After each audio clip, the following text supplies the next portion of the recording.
Okay, welcome back everybody. It's now my pleasure to introduce the chair of the final panel of the day, Yolande Strengers.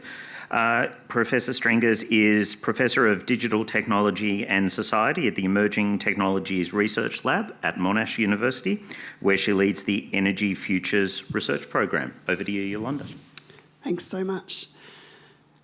So it's a great pleasure to be here with you all today and with this wonderful panel. Unfortunately, our chair, Professor Sarah Pink, was unable to join us today, so I've stepped in her stead. So I'll also be speaking as well as chairing the panel for you today.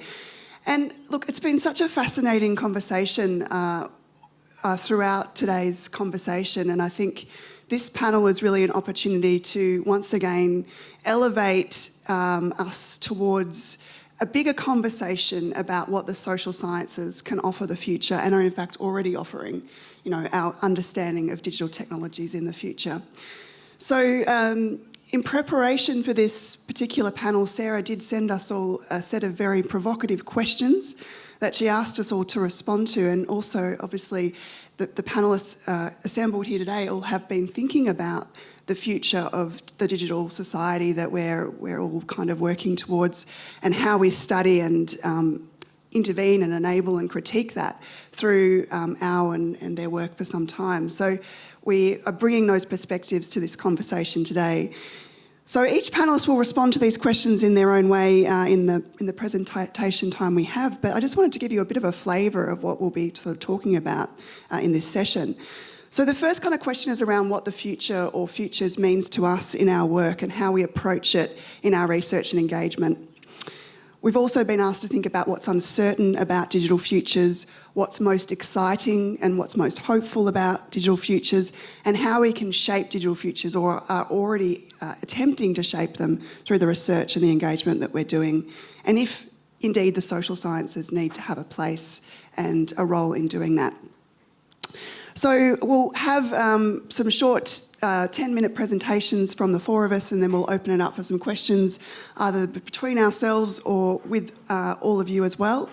And we'll see where we go from there. So I'd first like to introduce Professor Lisa Given, who's going to kick us off. So thank you, Lisa.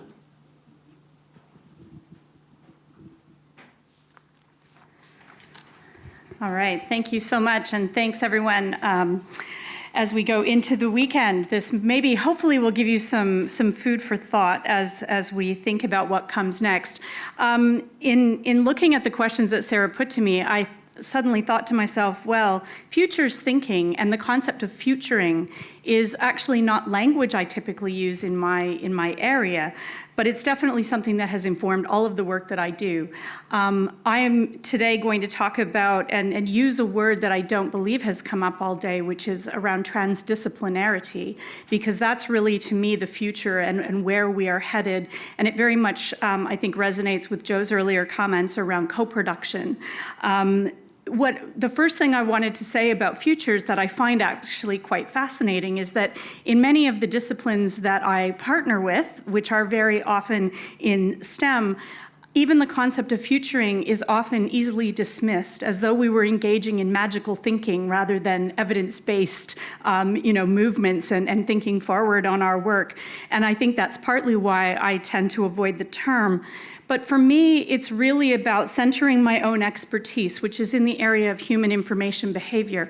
I'm an information scientist, but I'm very much a qualitative researcher, a qualitative social scientist. I explore technology use in how I would describe it as, what real people on the ground do and think and how they want systems to actually work for them rather than just for the system. Any of us who've tried to use MS Teams in our universities can probably understand where I'm coming from, to name one. But in addition to then centering my own work and really understanding the expertise that I bring to the table, I also then partner with people in extremely diverse areas. I try to find people who are extremely different to me, who may see the future and systems design and systems use in very, very different ways. In doing so, I challenge myself as a social scientist. I don't kind of rest in that comfort space. I actually like to be pushed to the edge and challenged. And what I really love is also then challenging other people. Many of the people that I work with, and I would say these are the majority of our colleagues on campuses, are often completely unaware of what it means to do social sciences research. They don't understand what we bring to the table at a more micro level. And unfortunately, it's not their fault. It's that they don't have often any space in PhD training, even in undergrad studies at times, to understand what it means to be a social scientist. And yet we wonder why society or the news media or whomever doesn't get us. It's actually embedded in our education systems and then flows right through to our research practices. So I've worked with people, engineers, I've worked with people in pediatric medicine, nurses, computing, digital humanities scholars. Even those on the humanities end of the spectrum sometimes don't understand what social scientists do. But all of these places have a human experience, a human behavior component to them, and that's what kind of brings me to the table. And when I think about being at the table, often that's half the battle. I've had many of my colleagues say to me, how can you sometimes bear to be the only one, the only qualitative researcher, the only social scientist, often the only female at a table? And I say, well, if I'm not there, decisions are going to get made without me. So I might as well be there and challenge and be challenged and hopefully move the dial. But that means I have to get my hands dirty in the enterprise. And that's where, I deeply believe in our traditions of critique and challenge. I use a lot of, discourse analytic practices, for example, but I also am there on the ground getting my hands dirty with a number of divergent practices. Futures thinking, then, is inherently an uncertain practice, but to me it is not an unknown practice. It is not that there are things that are completely unknown, because we do have a long history. We have significant evidence bases that can bring insights to new work, new areas. I also do a lot of work. We've been talking about AI today, and I immediately saw AI as ChatGPT went live among consumers and thought, okay, here's a space where I need to play because I understand what's coming next. I have a solid evidence base to ground that. But at the same time, fascinated by the fact that we're all doing beta testing for private companies in real time. So for me, social sciences needs to be at the forefront, not just of that innovation, but any new technologies. I'm working with people, again, in med tech spaces, people who are wanting to build sensors into clothing, people that are looking at technologies that we might wear permanently or embed into our bodies around how we are tracked and how we explore the world. But in order to do that, we need exploratory methods, we need participatory methods, we need to delve into what it means to be uncertain and to revel in that. And that is exactly where qualitative researchers play all the time. That means we need to really be focusing our supports for ECRs to engage across disciplines and with non-academic partners. When I mention transdisciplinarity, that is not just then about academic interdisciplinarity, but engagement with the people on the ground who are the doers and the thinkers and the policymakers and the people that adopt the research innovations that we might create. But our students are not prepared for this new world. So most of the colleagues I work with, even at sometimes professor level, are not living in these spaces. That means, researchers in unis are really starting to recognize the value of societal impact work. That, to me, is the hopeful piece. That's where I find joy. I say, finally, the things many of us have done for decades, we're getting workload points. Don't get me started on my cynicism around that.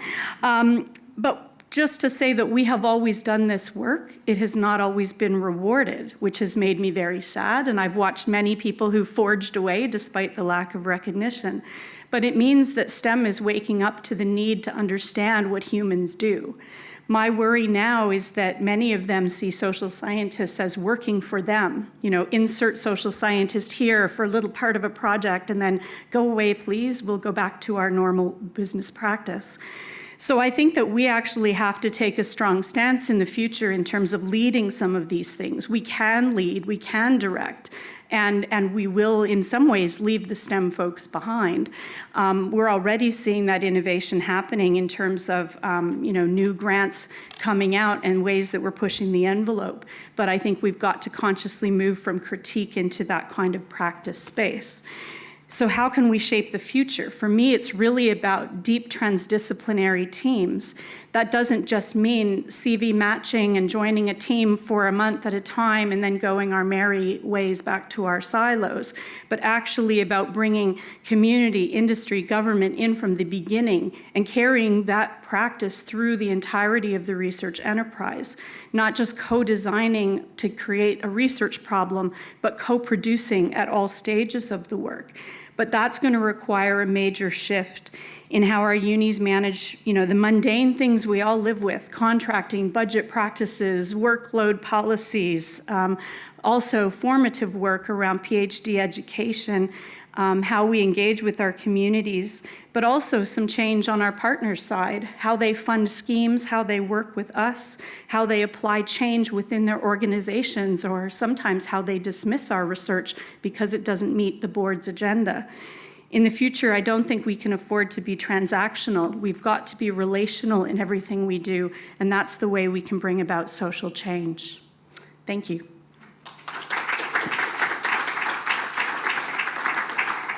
Thanks so much, Lisa. And I think you actually managed to touch on all of Sarah's questions then as well, which is a great achievement. So well done.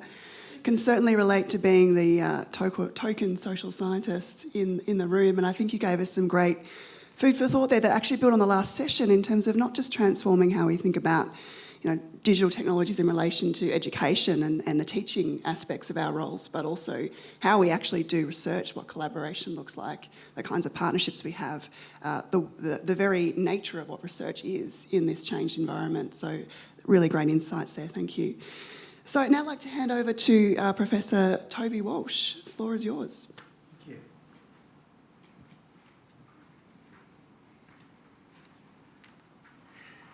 Good afternoon. Well, I feel I might be the stranger in the room because I'm not a social scientist. It's been quite an education listening today to some of you talk. I'm a technologist. I've spent the last 50-some years dreaming about our digital future and the last 40-odd years trying to build that digital future. And for most of that time, no one cared, which was fine because it was our digital future. It was still part of our future. But the very fact that everyone's talking about AI now today tells me that that digital future that I've been dreaming about, my fellow colleagues have been dreaming about, is starting to arrive. It's appropriate that we're having this conversation in a library because my dreams about our digital future started in a library, much smaller library than this, my little village library where I read all the science fiction books that I could get my hands on, and dreamt about the future that those authors were telling me about. And it was a future full of computers, intelligent computers and robots. And I think there's a truth to the idea that you can only build the future that you can dream about. And certainly my dreams came from back then, came from the ideas that were implanted by authors back then. And also, I mean, let's not forget also that was the time of the Apollo missions. That was a time where there was a lot of confidence, a lot of expectation that science was going to deliver. I remember that wonderful phrase, the white heat of innovation. Much more, I think, optimistic times perhaps than today. And that future does seem to be arriving. I remember being very lucky and being given access to a computer as a young boy and thinking, well, wait a second, this is the substrate on which we could try and build this future. I could be someone, this could happen in my lifetime if I'm lucky, and it certainly is happening in our lifetimes, this AI-enhanced future. And it's therefore worth thinking about how that's going to transform our lives and how we're going to adjust for this technology. It is going to be, I think it's easy to see, it's going to be as transformative as the internet. It's going to be as transformative perhaps as electricity, who knows. It's going to have a very large impact upon how we work and how we play. And there's certainly been a lot of conversation, a lot of important conversation today about the impact it's going to have on work. And of course, as many other people have remarked, we should look at history and learn from history. It's not the first time that technology has changed the nature of our lives, changed the nature of work. The Industrial Revolution was a good example. And of course, as often attributed to Mark Twain, history does not repeat, but it does rhyme. And certainly we should look back and learn from those lessons of the Industrial Revolution. And I mean, the optimistic take of the Industrial Revolution is, of course, that it's given us much better lives. Even in a developed country like Australia, life expectancy has nearly doubled. We used to die in our 40s, now we die in our 80s. Our median income, inflation adjusted, has increased dramatically. We live like kings and queens. We have machines that wash our clothes, that wash our dishes, that we have amazing entertainment that's brought into our homes. We take all of that, in many respects, for granted, the qualities that are brought. So that's the positive spin. But of course, if you look closely at the history, it wasn't without its pains. That took 50-odd years. And to begin with, working conditions for many people went backwards. And it took great structural changes to the way we run society to ensure that all of us profited from those changes. If you think about it, we introduced unions at that time. We introduced, in many countries, a welfare state to look after people when they were not employed. We introduced universal education, so people were educated for those new jobs. And the jobs were new. If you think about it, work has completely transformed. More than half the workforce were working in agriculture, working in the fields. Now, 3% of the population works in agriculture. Lots of new jobs were invented in factories and offices. And the same, I'm pretty confident, is going to be true of this digital future that we now face, that is going to change quite dramatically the nature of work. Now, there is huge uncertainty as to the net impact it's going to have. Anyone who makes any estimates, 47% of jobs, as the famous Frey and Osborne report estimated, anyone who makes a precise prediction is fooling themselves, if not you, because we really don't know whether more jobs will be created than destroyed. But certainly it will be disruptive, and the new jobs will require quite different skills to the old jobs. There's plentiful work, and indeed I don't see us running out of work. There may be a shortage of jobs. There's lots of work, looking after the elderly, looking after the young, looking after people with disability, all the voluntary work that we do in our society, much of it I know done by women, much of it not paid or very poorly paid, that if we are generating wealth with the robots, we could actually start perhaps working more. And then, of course, there are other structural changes that are definitely afoot. There's the demographic change in our population. We're all fortunately living older and retiring, spending longer in retirement. That's going to be a significant disruption. That has to be taken into account. And we may work less. People forget the weekend was an invention of the first Industrial Revolution. There's nothing in the laws of physics that require us to have 2 days off every 7. That was the benefit of the productivity gains the first Industrial Revolution gave. The workers in the northeast of England demanded that they got Sunday off to go to church, then demanded they get Saturday afternoon off to rest, and then all of Saturday. And then for some interesting reason, we stopped making demands. I never understood that. Why was it that 2 days was enough? Lots of interesting studies now happening, looking at a 4-day week and discovering 2 remarkable facts. One is that people are just as productive in 4 days of work as in 5. Therefore, you can pay them just as much. They're producing just as much as they were. They don't have to take a pay cut. And secondly, and how surprising is this, people are happier. Who would have imagined? You work less and you're happier. So maybe that will be the gift of the machines. But this is not a technical question. This is a societal question. It's one about how are we going to run society? How are we going to ensure that all of us share the spoils that the technology will bring? And of course, let's not also forget the tsunami of other problems facing our society today, the climate emergency, the global financial headwinds that our economies are going through, the global insecurity, Europe's back at war, who knows what's going to happen in the Middle East. There's a tsunami of problems that we need to deal with. So fortunately, we are having some technological bounties to help us deal with some of these problems. And then the final question to think about is, well, is this time different? And it has been mentioned already today that this time is going to be different. It's going to be different because previously we automated the mechanical, manual things that we did. But now we're talking about automating the cognitive things. And what does that leave us as humans? Well, the good news is that leaves us a lot.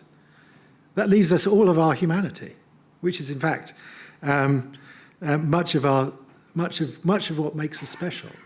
It's a mistake to think that our intelligence was the thing that was really special about us. The thing that is really special about us is our society, is the fact that we came together in little groups and villages and towns and cities and now in nations to do stuff that we collectively, and that's why our intelligent brain proved to be useful, so that we could learn language, so we could share our common goals, we could negotiate, we could do stuff together. And together we're way more intelligent than we are individually, which is why I'm not worried about super intelligent machines, because we already have super intelligence. The modern day corporation is super intelligent. It's much more intelligent than its parts. It's much more intelligent than any human. Of course, there is a value alignment problem that we face with corporations. Big oil is a classic example of we've got to align the values of those corporations a bit better with those of human flourishing. But I don't see that as fundamentally an existential threat.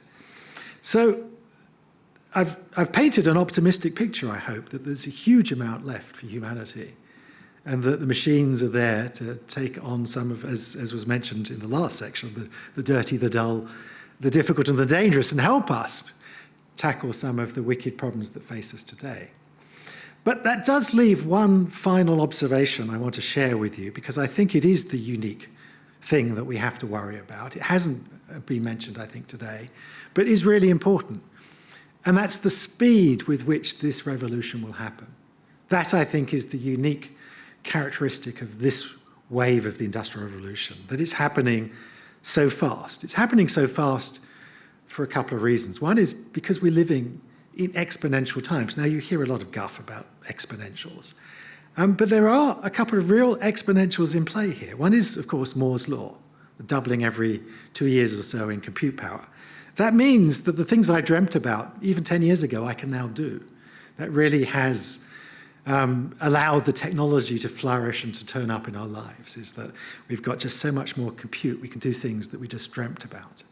There's another exponential in the data. We're collecting all, the internet was a wonderful way to facilitate that one. There's a doubling in investment. Every 2 years, the amount of money flowing into the field of artificial intelligence has been doubling. That's driving progress. And then the final exponential I want to mention, because it doesn't get recognized enough, is that AI is like other sciences. It's an exponential process.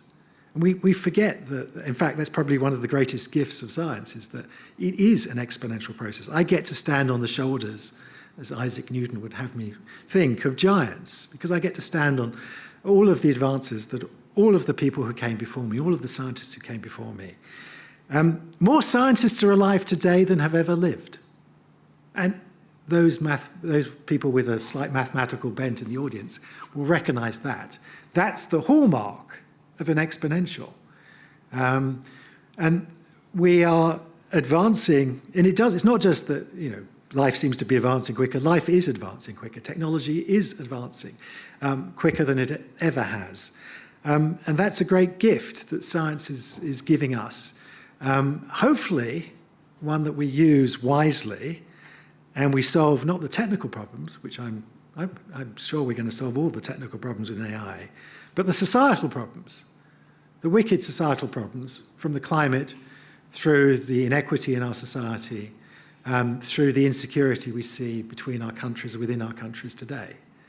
That's the biggest challenge for this century. Thank you very much.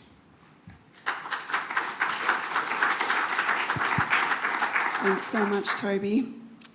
And it was very refreshing to hear a technologist talk about the centrality of society and of humanity in this transition that we're going through, and the critical role of the social sciences in that.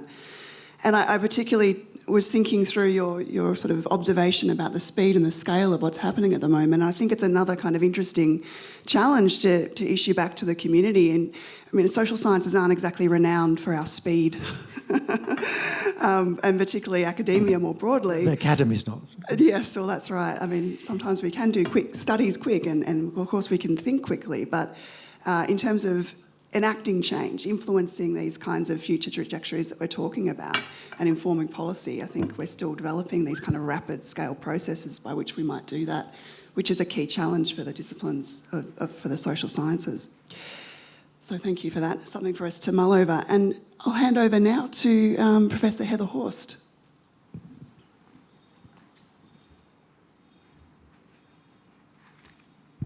Okay, so thanks Yolande and Toby and Lisa. It's been a great pleasure to be here today and to actually hear. I feel like some of what I'm saying has been coming out of many of the sessions over the days, but I think it's a good occasion to kind of revisit some of these themes as we sort of wrap up. So I'm going to be talking a little bit, as an anthropologist, it's going to be really obvious in a moment, that I just returned from the AAAs, where it was, 5 days of reading papers for 15 minutes. But also, I also am going to talk kind of more concretely about some work that we've been doing as part of the ARC Center of Excellence for Automated Decision Making and Society. So I just wanted to kind of frame that here. So it's been become something of a convention to begin with a statement or anecdote about the increasing pervasiveness and power of automation, AI, and associated technologies in shaping our lives. Algorithms increasingly govern what we see in our internet searches and on our social media feeds.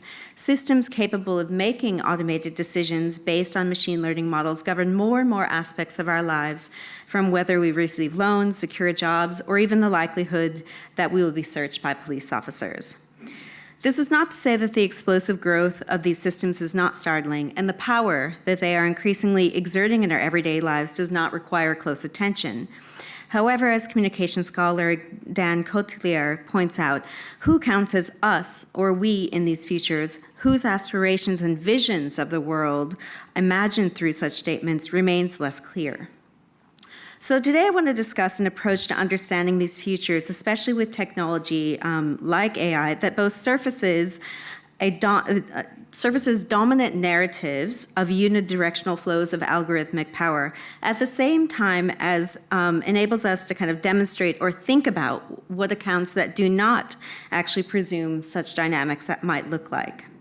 So one of the projects I've been recently working on with my colleague Adam Sargent and others as part of this sort of ADMS Center of Excellence is what we're terming decentering automated decision making. And in this project, we've been looking at parts of the world that are often left out of global narratives of ADM. Not trying to be encyclopedic, we've been focused on 6 regions of the world. Latin America, and there we've had a scholar, Edgar Gomez Cruz, who's been looking at the Spanish literature on automation and automated decision making. China, with colleagues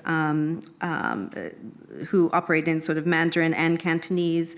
We've been looking at the South Pacific, the Caribbean, areas of Anglophone Africa, as well as South and Southeast Asia. So our aim here has really been to develop an understanding of the ways that automation technologies may be increasingly shaping life and industries in these different regions into the future. And this was really kind of a mapping project quite early on in the formation of the Center of Excellence to think about what work we might do into the future. So given the relative dearth of work on ADM in contexts such as the Global South and regions such as the Pacific and Caribbean, where my own work has been situated, we've been very keen to prioritize places and contexts in the world that were less visible in the field to demonstrate the diversity of ways that automation and ADM is being imagined, anticipated, or practiced. As we went about this project, we increasingly found concepts like Global South inadequate for capturing the diversity of activities and enterprises that we were encountering. For example, while all of these countries we looked at are dealing with infrastructural issues and funding sources that are limited in various ways, some of them are actually the sites of global innovation and experimentation. Kenya and India, for example, stand out with respect to fintech. And the others have a much more developed use of things like chatbots than many other regions, even in the global north.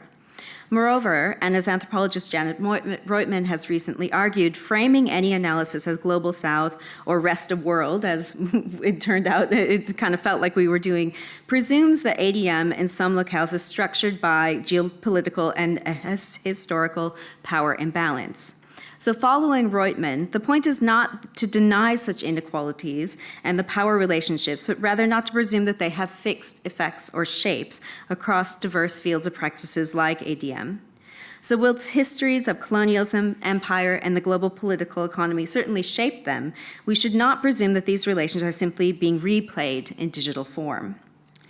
Moreover, understanding future possibilities also involves taking an account of the diversity of automated decision-making in practice. So this focus on practice shifts the focus to difference in context in assessing different technical systems. They have been important critiques of artificial intelligence, big data, and machine learning that have quite rightly criticized the implicit bias towards Western ontologies and epistemologies. For example, the assumption that technologies such as computer vision extend human capacities of visual perception and recognition actually depend on a particular understanding of what a human is and where their capacities and actions originate and end. And you start to think of First Nations dreaming practices. I can think of quite a few things in the Caribbean, where these ideas about vision and perception are actually quite different in practice. In the face of such critiques, one alternative is to look for alternative lenses for understanding technologies like artificial intelligence or automated decision-making. Ansari, for example, suggests finding inspiration in non-Western philosophies that make very different assumptions about categories like the human, agency, as well as power. However, rather than searching for a different framework with which to understand ADM writ large, our approach has really been about understanding the future, or what we might even think of as near future practices, that starts from conceptualizing the heterogeneity of existing practices which generate, modify, and reproduce systems of automated decision-making. The focus has been on capturing the practices that people in different parts of the world are engaged in and suggesting how these practices may rely on and create different understandings of what technologies like machine learning models, drones, and chatbots can do. Our case studies can and do suggest claims about the different ontological and epistemological commitments that shape these technical systems, but we do not presume that these claims originate from a particular perspective. Rather, we begin with practices that are complexly informed by teams of engineers, entrepreneurs, as well as users who engage with emerging ADM systems. Practices then weave together, sometimes uncomfortably, multiple images of technology.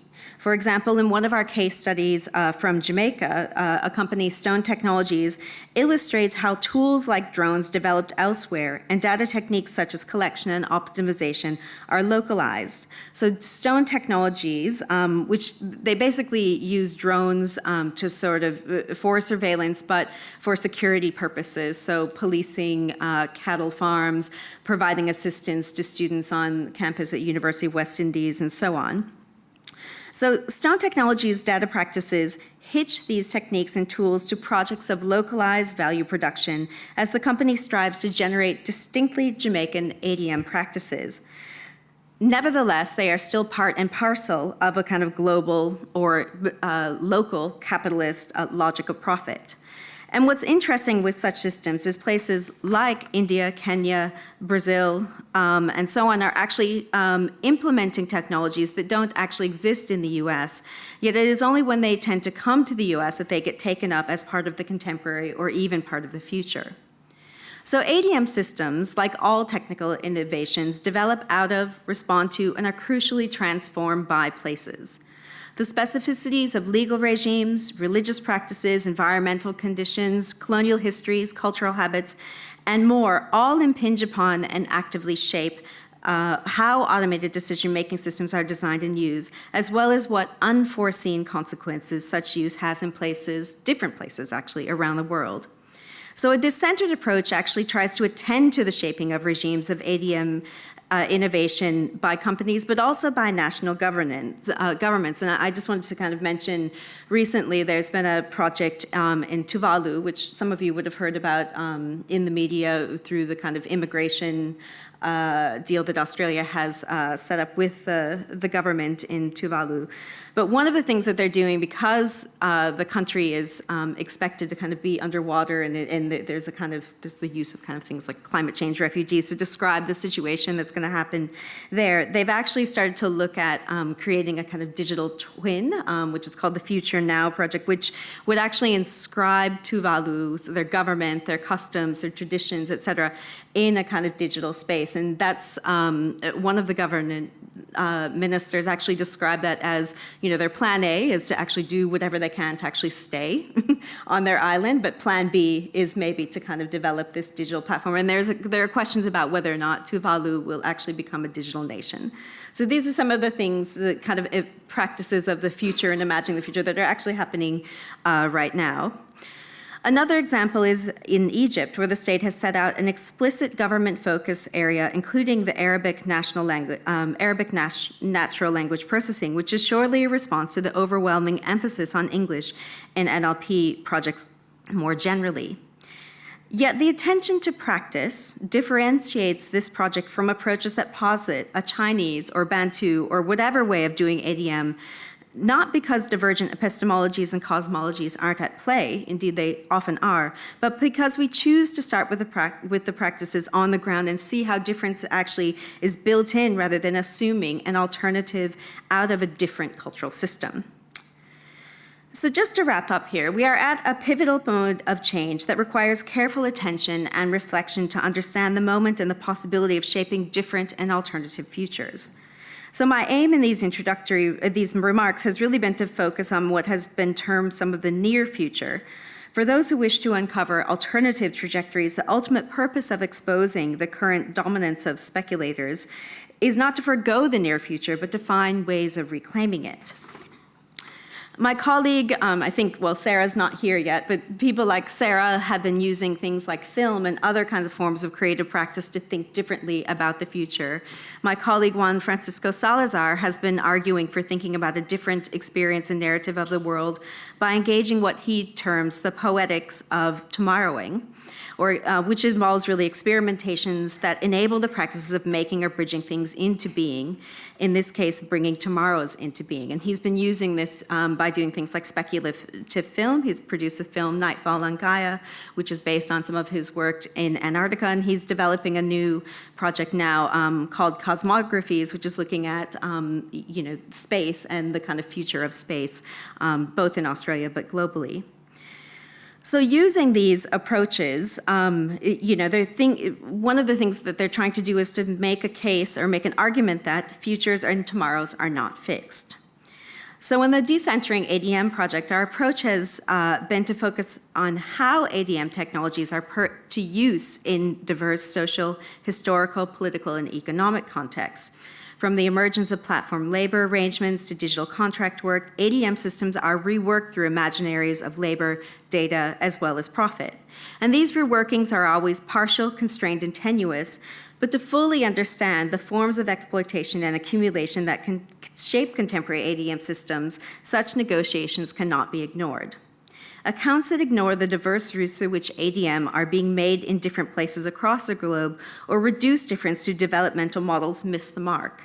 Centering our accounts on the uses of ADM in different places foregrounds the diverse social practices, and the aim here is not simply to counter meta-narratives with local specificity, rather in taking inspiration from feminist critiques of capitalism ranging from Anna Singh to J.K. Gibbs and Graham, as well as work by Miller and others that acknowledges the plurality of capitalisms.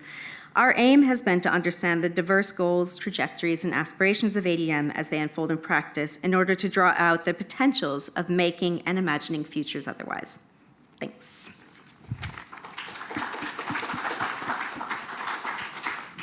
Thanks so much, Heather. That's some fascinating insight and a whirlwind tour, I think, of your very extensive research that you've been doing as part of the Centre of Excellence. You know, I think that was a really great insight into sort of the plurality of futures and how they're unfolding in such different ways and being imagined in such different ways in these local contexts and places, and just, a very decolonising kind of and decentralising way of kind of breaking apart some of these narratives that are really dominant at the moment, and showing us just how differently things can unfold. So thank you. I'm now going to invite myself up to the stage.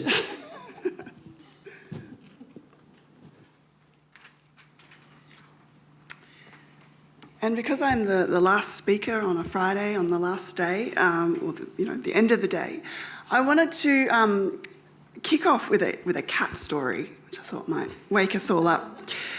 I am actually a dog person, but I am going to tell a story about a cat. So I want to introduce you to Helen and her cat, Tippy. Tippy has a very large appetite, but a sensitive stomach.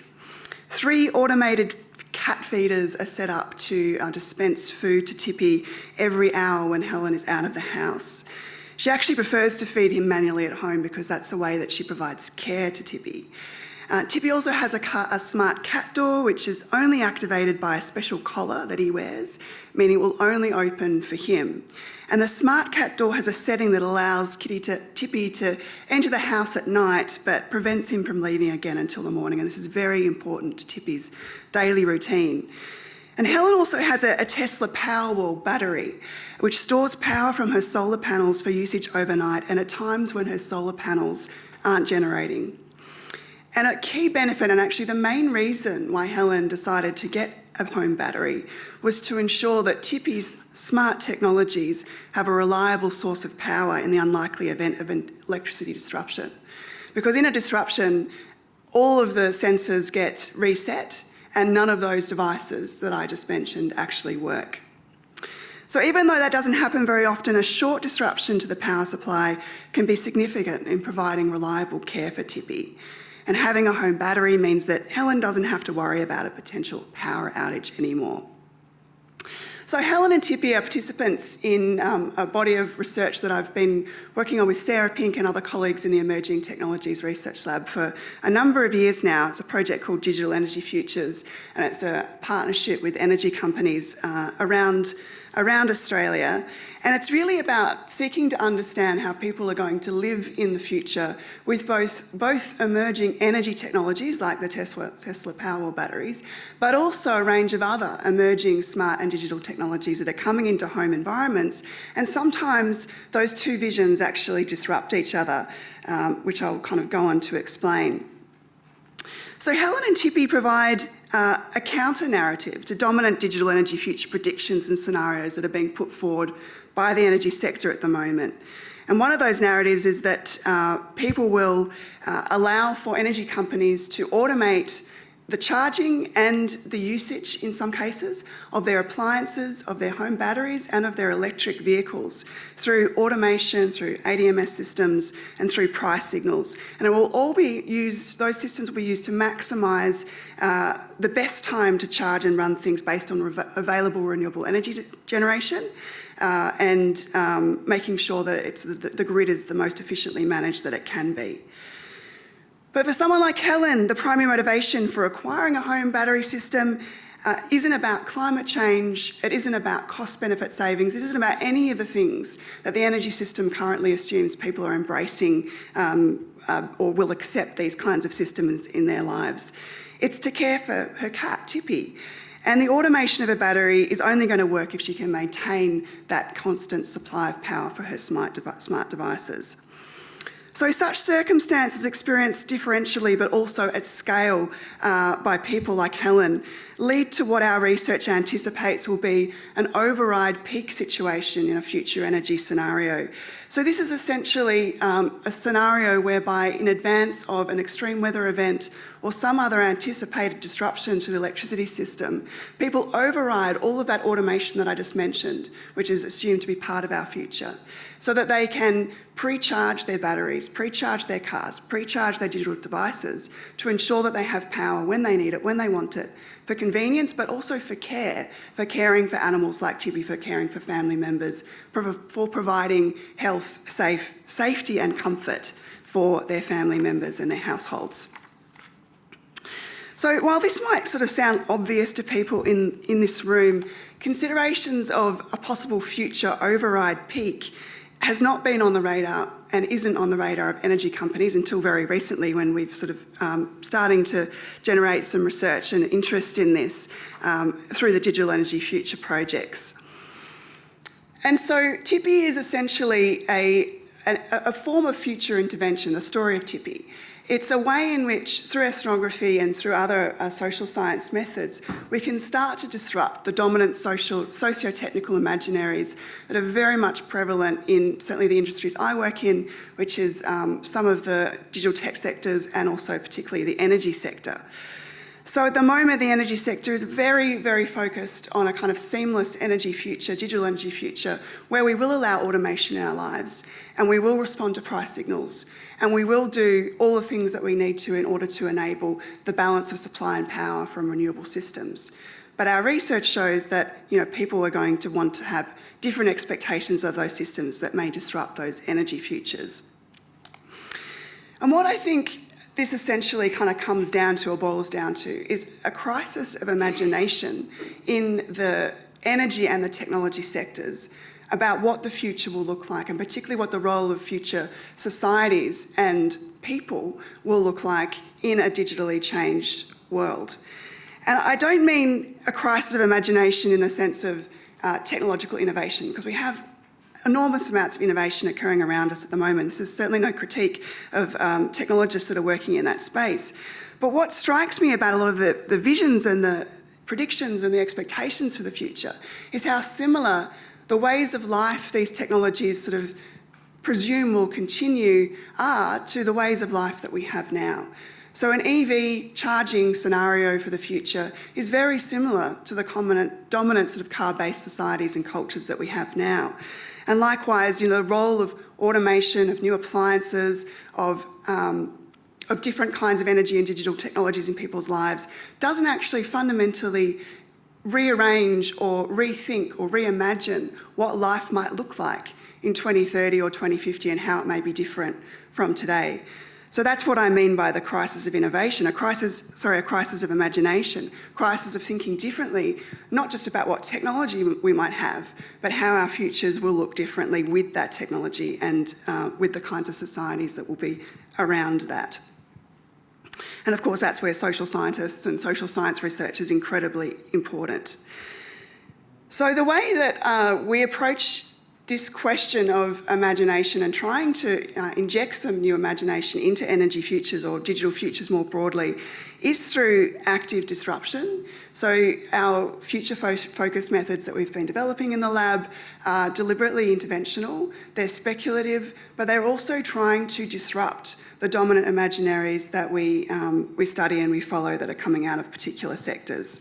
And I want to just sort of conclude with a couple of examples of what those particular interventions sort of look like. So the first sort of way that I've experimented with this is through the generation of fictional future consumers that mirror the imaginary back at the sector.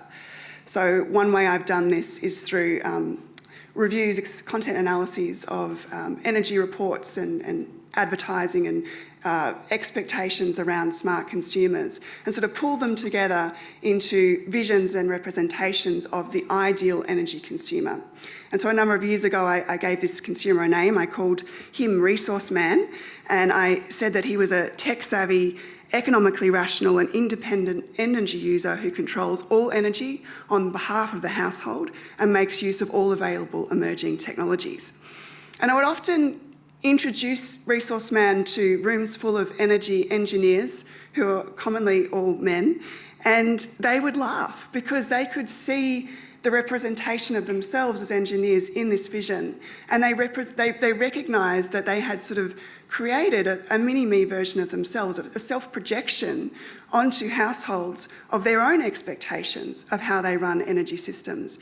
And it was a very powerful disruption for starting to get the energy sector to think about the assumptions that they had of the future energy consumer and how that could potentially be something quite different, how it might, getting them to think about partners, children and pets in that environment and how they might think about and consume energy differently, like Helen and Tippy.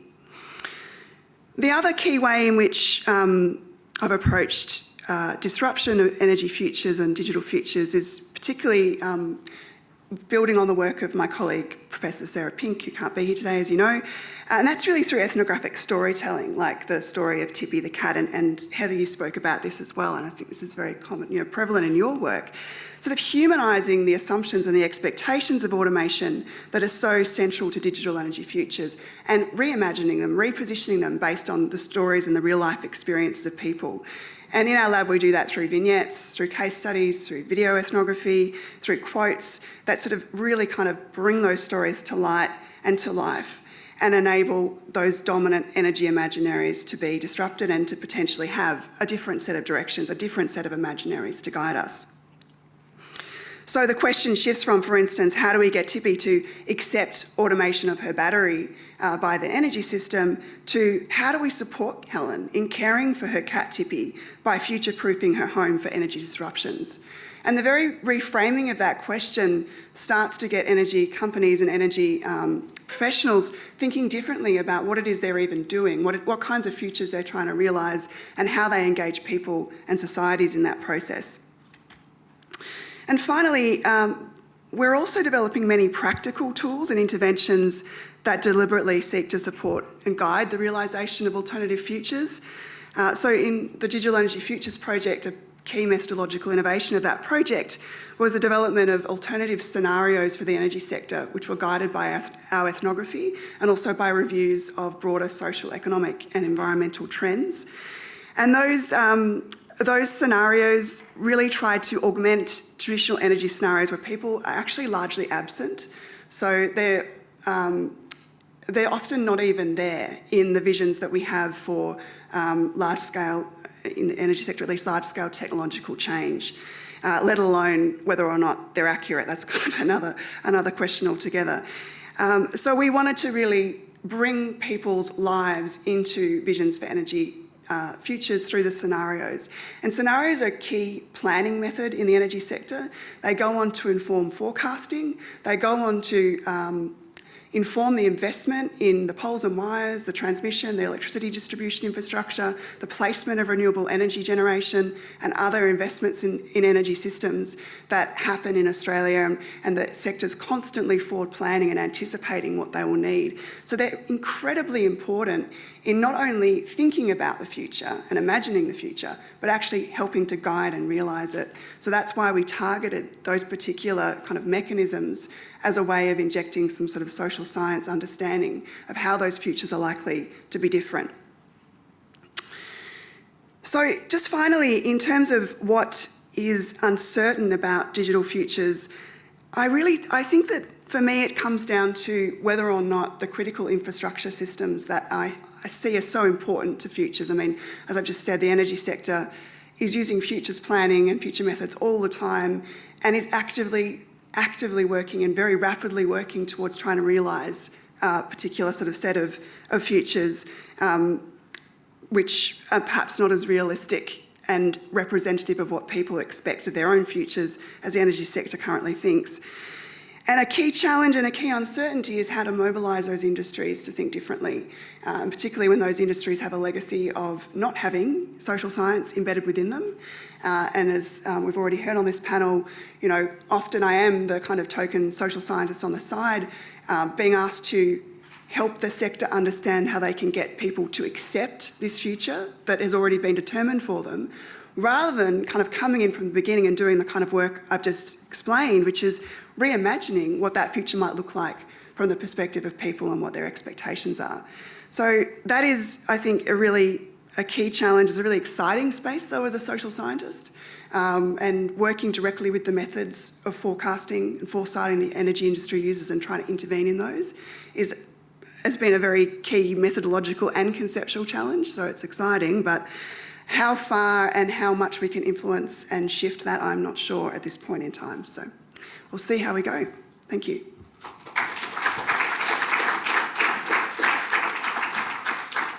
I might just stand up here so we don't have a delay just for the first question. So we've only got 10 minutes or so left, so I might actually throw it open to the floor at this point, and let's get some questions. We have one over here. Thank you.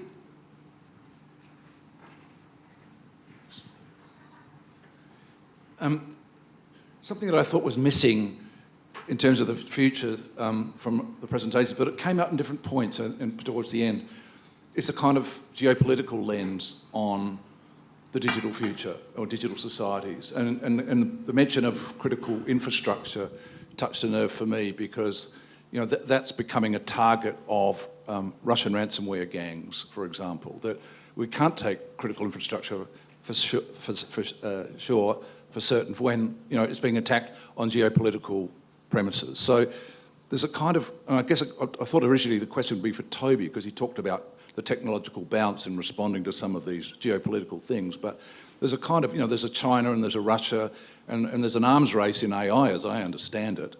In the cybersecurity field, they're worried about AI in the hands of the wrong people. So I'm just wondering, I know it's not fair on some of you whose interests are different, but that geopolitical lens, I think, casts a shadow over some of the things that were said. So I'd be interested in any reactions to that.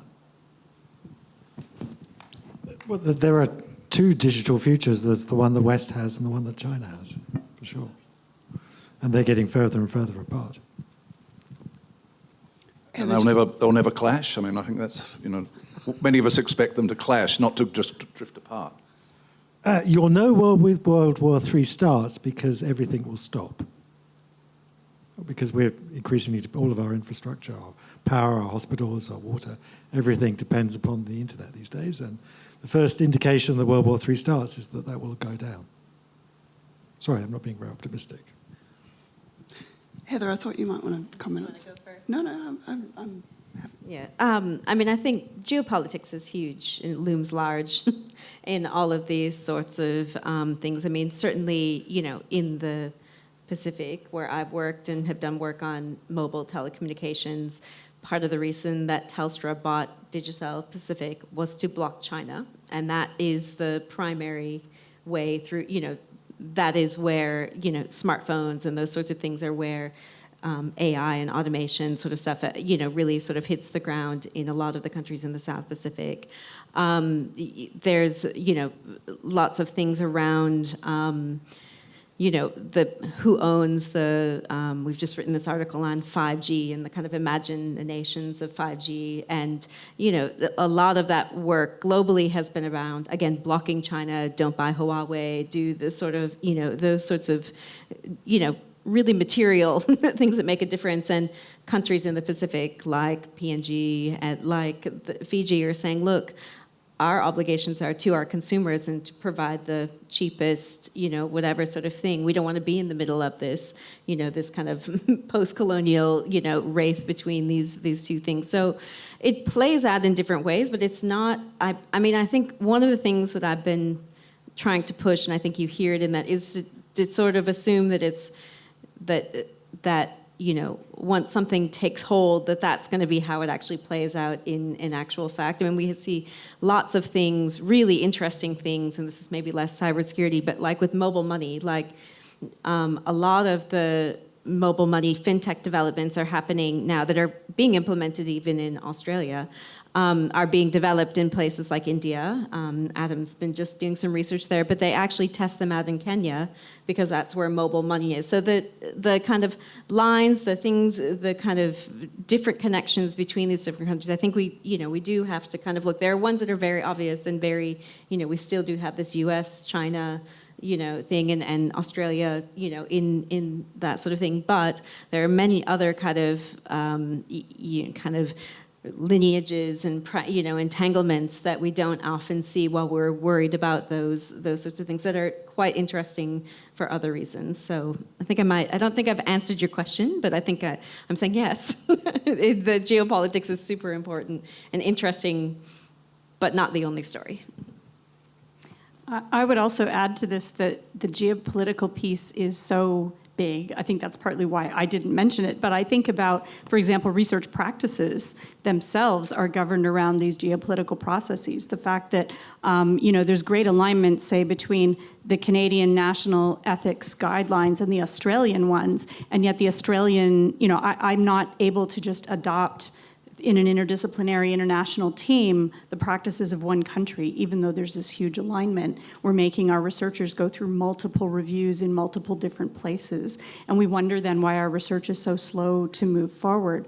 That affects funding, that affects the mobility of our researchers. So these are also things that we have to deal with at a meta level. I've done some research looking, for example, at interdisciplinary teams in the global south in Australia, and just the structural political nightmares that exist within our different countries and constrain our work mean that a lot of researchers are not prepared to tackle big challenges because it's in the too hard basket. Great. I think we have a question from Billy just up there. Thank you. Thanks so much. That was a fascinating session. I just wonder, Toby, what your reaction is to what you've just heard, particularly related to whether social science is influencing your work and your AI Institute, and what the potential is. Because what I heard Yolande say is that engineers are often thinking about the future they can see without necessarily having the input from the community. And what I heard you say is that you can't even anticipate the changes that we're going to see, but there's going to be massive changes whatever way we look at it. And I'm just curious about the social science that influenced your work and your reaction to what you've heard. Great question. The AI Institute that we set up at UNSW deliberately crosses all the faculty boundaries, deliberately brings in people in UNSW from every faculty. I co-supervise a student in arts. We've got business, social sciences, law, medicine, sciences, engineering. And you're right, it is going to be very difficult. And I come back to the speed question, which is that it's not a coincidence that ChatGPT was the fastest growing app ever. It's a year almost exactly to the day since it was launched. It's now in the hands of over 1 billion people. And we've never had technologies before that could be disseminated so quickly.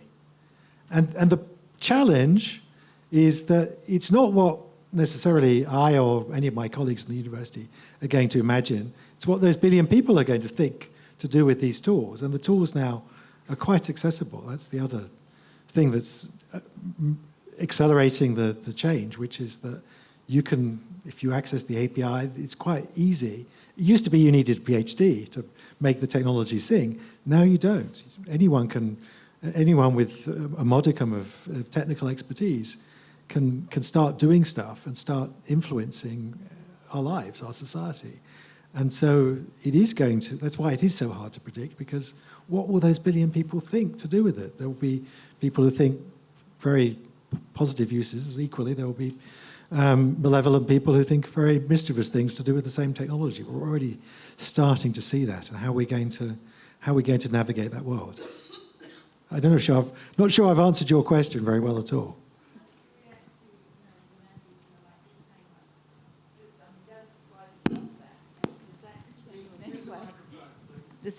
I suppose I'm curious to know whether that worries you. I know there's people who have developed the internet who now sort of have questions about what they did, and I'm just curious from where you sit whether that worries you. It worries me that we often don't ask the most important question.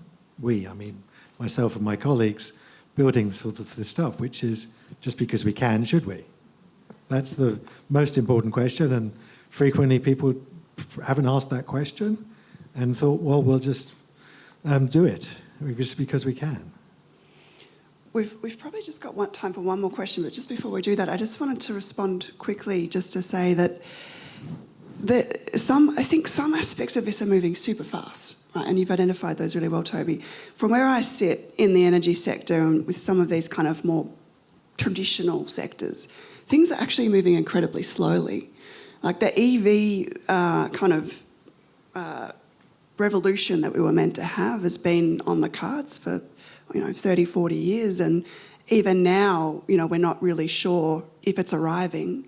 But also the kinds of transition and the pace that's required for the climate change movement and the renewable energy sector is nowhere near the actual scale of change and the rate of change that's currently occurring. That's because it's the infrastructure, right? You're talking about copper wires and transmission cables, but where the dissemination is quick, right? I got in a car the other day, rented a Polestar from Hertz, and I've got a car, it's only 5 years old, but suddenly I'm in a computer.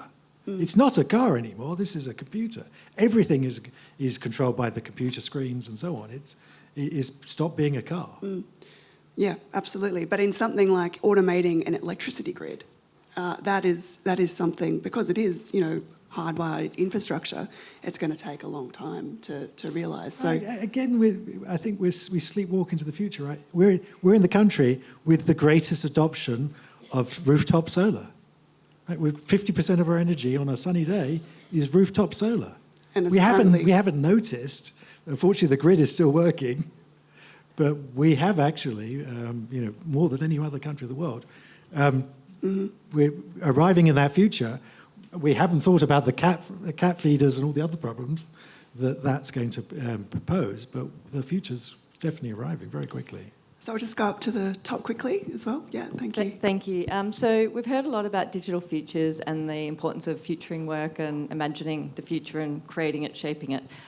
There's also been a theme in this session about lamenting that social science is overlooked and not being invited to the table and always sort of a little bit of a second thing, not getting the resources, funding we need. What would it take, and is there a project about imagining a digital future where social science is central to it? And what role do we have, what responsibility do we have to actually take agency and make that happen? I'd love a future where we're not sitting here at the next academy, session where we're just lamenting all of this, but we've got proactive, practices around making a difference to that. I think there is a lot of proactive work happening, and also Sarah, it's a shame Sarah's not here because she's just been a Water Laureate Fellowship on that very topic, on how we imagine futures across a broad range of sectors and the role of social science in that. So I think there's a lot of hopeful research going on, but I'll just see if anyone else had any other final comments on that. Okay, I'll maybe be provocative. Why not on a late Friday? And part of this comment is having served on the ARC College. I think we're our own worst enemies. I look at the way my colleagues in STEM do not critique themselves to the 11th entity.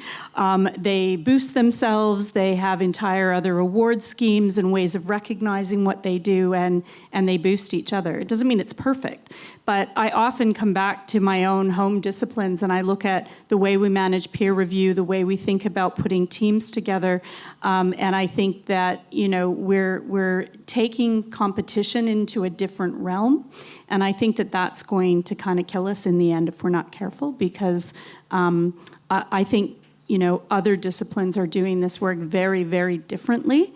And I think, I just look around like who was here in yesterday and today. We have powerhouse researchers. Are we working together?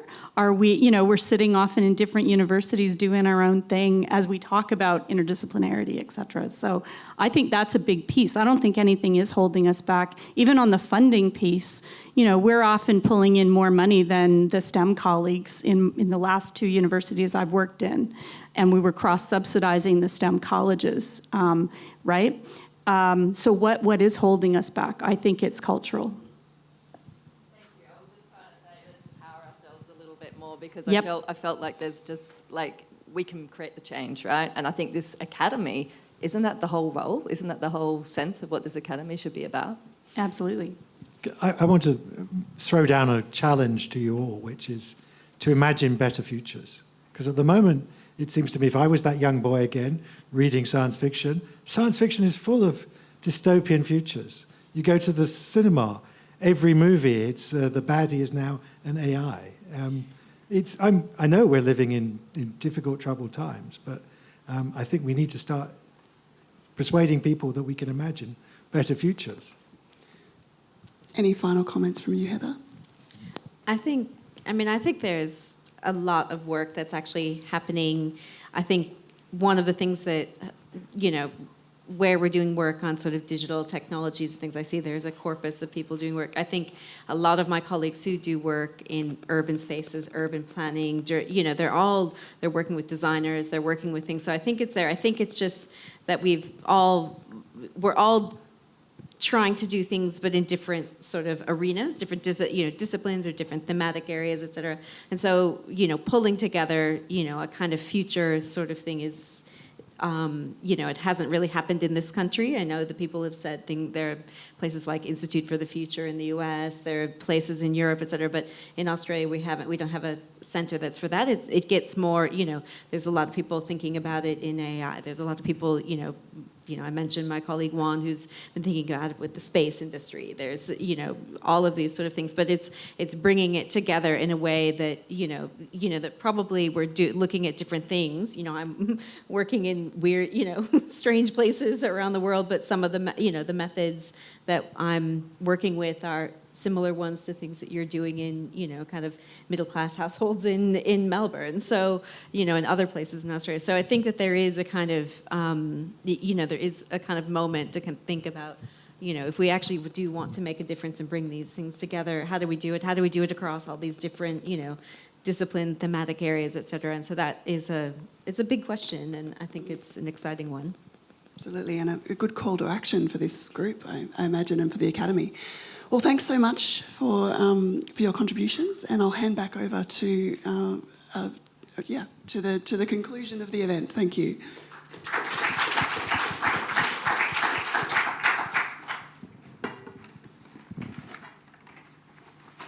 Well, thank you very much to everyone and to our final panellists. And to close out what has been a very interesting day, I'll hand back to Andrew Burton-Jones.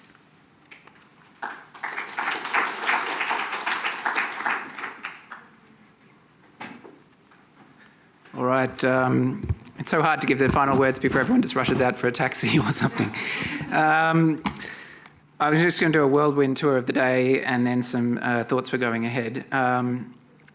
So just thank you for the Academy of Social Science of Australia for having this event. So the event was Digital Society, Social Science Perspectives for a Better Future.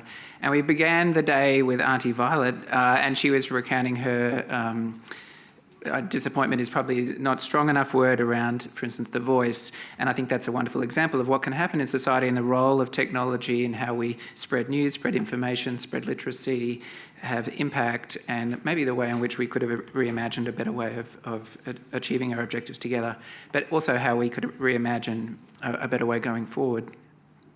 Sharon gave us a really lovely introduction for the whole day, and I think one thing that came through, actually many of Sharon's comments during her session as well, was celebrating old ideas in the field. Actually, many of these things have been studied for many, many years, but also being willing to look at new concepts and new methods and challenging ourselves going forward. So this sort of celebration of the old and the new. And I'm just going to do a quick run through of everybody in the different sessions. So the first session was, will it be different this time? And Peter emphasised workers' rights. Dirk emphasised futures. Genevieve emphasised cybernetics, or if you can imagine it, like the rebirth of cybernetics in its future. Joy gave a wonderful account of how disciplines can change, how this might be an opportunity for new disciplines to emerge. And Bob emphasised scepticism and the merits of gradualism. In session 2, we talked about bridging the digital divide, and in this one, it was really starting with what can we look at in Australia around managing this well, and we started off with the inclusion index, but talking about how that takes a very individualistic approach, and we can move from individualistic to organisational, which was what Joe emphasised. We can move from a skills-based perspective to a culture-based perspective. This was what Juliana emphasised. We can go beyond generalities and look at situations and temporality, which is what Carmen emphasised. And also we can celebrate what social science does well, which is come up with new concepts. So there was concepts discussed in that session like platform bricolage and platform cooperatives. In session 3, Sharon and the team helped us with even more granular perspectives in their session on unveiling the unintended. And in this session, Sharon emphasised moving from technical to socio-technical. Oh, Sorry, that's socio-technical. I just hit the keyboard and it moved. From technical to socio-technical work redesign and the importance of proactive approach. Mina talked about dehumanizing and rehumanizing technology. Nicole was emphasising trust and distrust in her magnificent work on AI trust. And Eva was emphasising the importance of understanding skills, learning, and the unintended consequences that occur in work. And then in that last session, which was Shaping Our Futures, we learned lots of interesting perspectives, some that I particularly liked. Toby had the quote from Twain that history doesn't repeat, it rhymes. And I think that was just very evocative. And that what is special is social. And coming from a tech person, that was really inspiring to hear. Lisa talked about the importance of transdisciplinarity, I guess it's late in the day, and proactivity.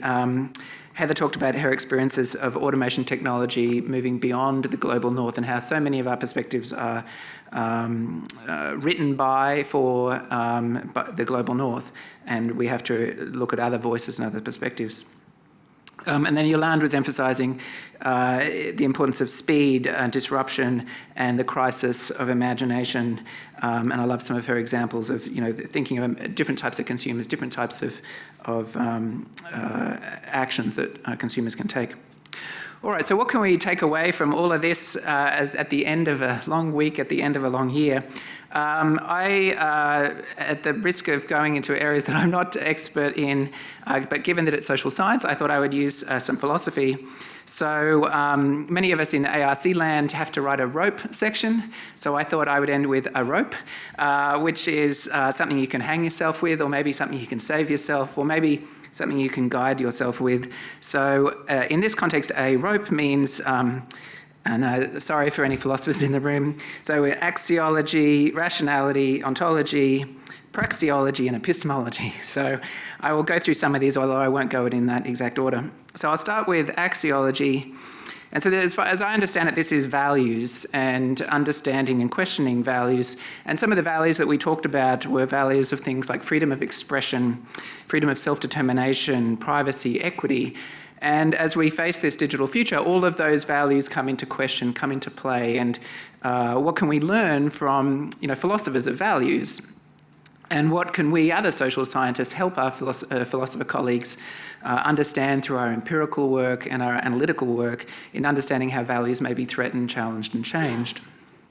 Or on ontology, we think about the world out there and how is this world changing? What really is digital? What really is a digital society? What really is human? What really is social? What perspectives can we bring to bear? So I often get frustrated, given that I study technology a lot, with when technology is considered or digital in the micro. This is some particular application. It's a particular algorithm. But of course, I look at decades of work in my field where the technology is infrastructural. It's sedimented over time. It's interfaced. It's not a single thing. Everything is connected now. Oops, I just touched it again. It's connected with my body. But it's also socio-technical, it's socio-material. So the ontology is changing around us. And again, how can we use ideas from ontology and how can we help our colleagues in philosophy think about ontology and the changing nature of the world? Then the E in a rope is epistemology. What is the changing nature of knowledge? And what is the changing basis of justifying knowledge? New forms of data, so things like open data, new methods like computational social science, trace data, and so forth. What are our epistemological challenges? Things like what Dirk challenged us this morning. How can we possibly study or get credible knowledge about a world that doesn't exist? But anthropological colleagues actually came with quite a lot of examples of how they've been trying to do this, the anthropological studies of the future. Also, I think Eva's examples this morning of history and how an epistemological challenge in this world of abundant research and abundant knowledge, we're just drowned in it. So how can we actually remember what we have already learned, and how can we remember to reuse important concepts? And I was floored this morning when Genevieve said that she was a cybernetician. I thought cybernetics was dead like 40 years ago, and for someone to still be using that, and maybe it's a rebirth of that, I just thought was glorious. And then in the last, in the R for rope, rationality, there's been a long emphasis on explanation and prediction, being rational in our sciences. You can think of algorithms as being great prediction machines and so forth.